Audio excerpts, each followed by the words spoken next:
And some people are so identified with having to be in vigor that they don't let themselves go through that slats. And so it's the rides. So Ayurveda is a whole tool itself. Ayurveda, the science of life, it's a medicine system in the science system in Hinduist or Indian system and culture.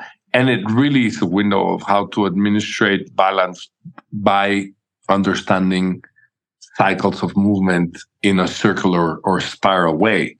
And this understanding becomes so organic and so intimate and so natural, that's so spontaneous. And it just allows us to deliver ourselves into that flow with the circadian rhythms of the day and with food and with temperature and light and darkness and those simple things that are what every day is made of. And we become more skilled in the action of moving through the flow of a day. So I think we are, all of us, exposed to it.